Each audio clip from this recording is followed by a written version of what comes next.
નમસ્કાર, તમે જોઈ રહ્યા છો પ્રકોપ ન્યૂઝ અને જોઈએ આજના મુખ્ય સમાચાર। ભાભર દરબાર ઠાકોર પરિવારોના ઝઘડામાં 7 આરોપી ઝડપાયા, અન્ય ફરાર। ભાભરમાં દરબાર અને ઠાકોર સમાજના બે પરિવારો વચ્ચે લોહિયાળ મારામારી થતા વાતાવરણ તંગ બન્યું હતું। બનાવમાં પોલીસે ઝડપી લીધેલા 7 આરોપીઓમાં બાવનસિંહ રાઠોડ, વિજયસિંહ ઝાલા સહિતના સામેલ છે, જ્યારે 20મી વધુ લોકો હજી પણ ફરાર છે। ઘટના 30 એપ્રિલના રોજ સાંજે બની હતી, જ્યારે ભાભર રાધનપુર રોડ પર ટેમ્પો અને કાર વચ્ચે ઓવરટેકના મુદ્દે તકરાર થઈ। જો કે મુદ્દો તાત્કાલિક મારામારીમાં પરિણમ્યો અને બંને પક્ષોએ પરિવારજનોને બોલાવી લોહિયાળ ઝઘડો કર્યો। ઘટનાની પછીના દિવસે ઠાકોર સમાજ દ્વારા ધારાસભ્ય સ્વરૂપજી ઠાકોર અને ગેનીબેન ઠાકોરની આગેવાનીમાં રેલી કાઢવામાં આવી હતી। જો કે, દરમિયાનમાં કેટલાક અસામાજિક તત્વોએ નિર્દોષ લોકોના ધંધાને નુકસાન પહોંચાડ્યો। જિલ્લાના એસપીએ સ્પષ્ટ કર્યું છે કે આ કોઈ જાતિવાદી કે સામાજિક મુદ્દો નથી, માત્ર બે પરિવારો વચ્ચેનો જૂનો અખાડો છે, જેને ખોટી રીતે સામાજિક રંગ આપવા પ્રયત્ન કરાયો હતો। અહેવાલ જશવંત મકવાણા, ભાભર। વધુ અપડેટ્સ માટે જોડાયેલા રહો પ્રકોપ ન્યૂઝ સાથે, અને તમે જોઈ રહ્યા હતા પ્રકોપ ન્યૂઝ। નમસ્કાર।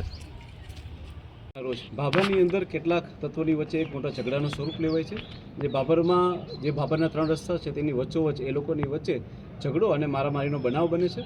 આ બાબતની જાણ થતાં તુરંત જ અમારી લોકલ પોલીસ તથા એલસીબી એસઓજીનો સ્ટાફ અને અમારા એએસપી જે છે એ ઘટના સ્થળે પહોંચી જાય છે। ઘટનાનું સ્વરૂપ લઈ અને ફરિયાદ દાખલ કરવામાં આવે છે, અને ત્યારબાદ માત્ર થોડા કલાકોની અંદર જ 7 જેટલા આરોપીને અટક કરવામાં આવે છે। આ આખા બનાવની બાબતમાં જો વાત કરવામાં આવે તો તારીખ 30/4/2025ના રોજ સાંજે આશરે 6 કલાકે મુકેશભાઈ ઠાકોર નામના વ્યક્તિ પોતાનો છોટા હાથી ગાડી લઈને નીકળે છે। ત્યારે તેની સાથે જે છે એ બલેનો ગાડીમાં ચાલક બાવનસિંહ વિષ્ણુભા રાઠોડ તથા તેમની સાથે તેમના ભાણેજ વિજયસિંહ ઉર્ફે પિન્ટુભા દાદુભા ઝાલા જે છે એ ગાડી માત્ર અડી જવાના નાનકડા બનાવમાં બંનેની વચ્ચે એક ઝઘડો થાય છે અને બંને એકબીજાની સાથે ઝપાઝપી જેવો બનાવ કરે છે। ત્યારબાદ બંને ઈસમો જે છે એ પોતાના પરિવારને અને તથા મિત્રોને ફોન કરીને બોલાવે છે કે અહીંયા મારે એક નાનો મોટો આવો ઝઘડો થયો છે, અને ત્યારબાદ તેમના પરિવારજનો અને તેમના મિત્રો આવી અને એકબીજાની સામે વધારે મોટો ઝઘડો કરે છે, અને ત્યારબાદ જે છે એ હોસ્પિટલની અંદર તે લોકોને દાખલ કરવામાં આવે છે। આ ઘટનાની જાણ થતાં પોલીસે આની અંદર ફરિયાદ દાખલ કરી છે, જે બીએનએસએસના સેક્શન 115(2), 118(1), 118(2), 109(1), 189(2), 191(2), 193(3), 190, 296(b) અને 351(3) મુજબ દાખલ કરવામાં આવી છે। અને પોલીસે અત્યાર સુધીમાં પોતાના નેટવર્કનો ઉપયોગ કરીને અને ટેકનિકલ એનાલિસિસ દ્વારા 7 જેટલા આરોપીઓ એટલે કે બાવનસિંહ વિષ્ણુભા રાઠોડ, વિજયસિંહ પિન્ટુભા ઝાલા, લાલભા રાઠોડ, સુરતસિંહ જયંતિભા રાઠોડ, ચંદનસિંહ વખતુભા રાઠોડ, ઋષિરાજ વખતુભા રાઠોડ અને કુલદીપસિંહ પ્રતાપસિંહ રાઠોડને પોતાના માધ્યમથી પકડી લીધા છે, અને હાલમાં તેઓને જે છે રાઉન્ડ અપ કરેલા છે। સર, ગુનાહિત ઇતિહાસ ધરાવે છે આરોપી કે પછી ફરિયાદી પક્ષમાંથી, કેવો ઇતિહાસ?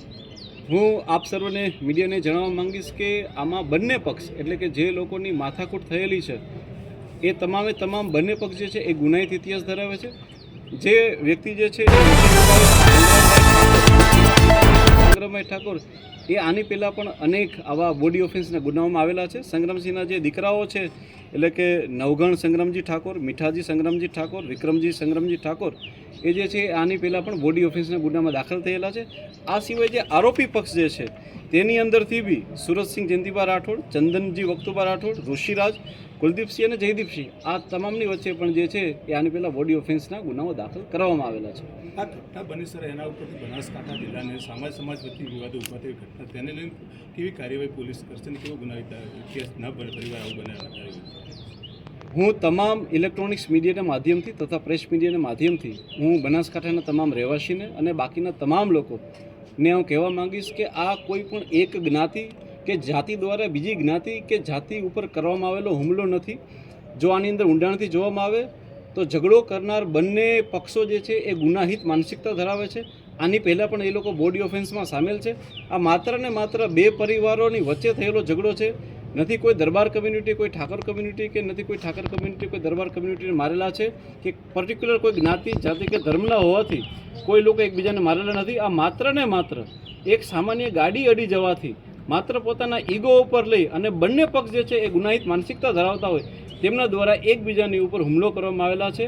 આની સાથે કોઈ પણ જ્ઞાતિ જાતિ કે ધર્મને કોઈ લેવા દેવા નથી। એટલે હું તમામ લોકોને અપીલ કરવા માંગીશ કે તમામ લોકો જે એ બિલકુલ શાંતિ જાળવશે અને જો એ લોકોને ક્યાંય કન્ફ્યુઝન હોય તો અમારા પોલીસનો કોન્ટેક્ટ કરશે, પરંતુ કોઈ પણ વ્યક્તિ કોઈ પણ જ્ઞાતિ કે જાતિની વિરુદ્ધ જે છે એ નિવેદનો, આવેદનો કે ત્યારબાદ જે છે એ સોશિયલ મીડિયા ઉપર ટીકા ટિપ્પણી ટાળશે.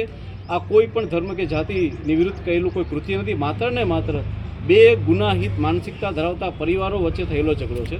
Thank you.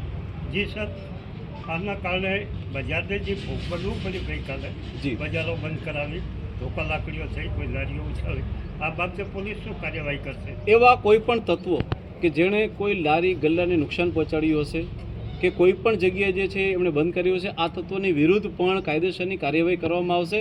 અને આની અંદર પણ જે તત્વો હશે એ કોઈ પણ જ્ઞાતિ જાતિના હશે. હું તમારા મીડિયાના માધ્યમથી જણાવવા માંગીશ કે આવા અપરાધીઓને કોઈ જ્ઞાતિ નથી હોતી, કોઈ જાતિ નથી હોતી, કોઈ ધર્મ નથી હોતો. આમનો માત્ર એક જ હોય છે ને તે છે તેમનો અપરાધીઓ. અને આવા અપરાધી માનસિકતા ધરાવતા લોકોને એ કોઈ પણ ધર્મના હોય એ તમામને સખતમાં સખત કાનૂની કાર્યવાહી કરીને તેમને સજા આપવામાં આવશે. અને જે રીતે એમનું કોઈ પણ એમનું ઘર કે એમનો મહોલ્લો કે એમની દુકાનો જો એન્ક્રોચમેન્ટમાં હશે તો પોલીસ એની ઉપર 100% કડક કાયદેસરની કાર્યવાહી પણ કરશે. Thank you. Thank you.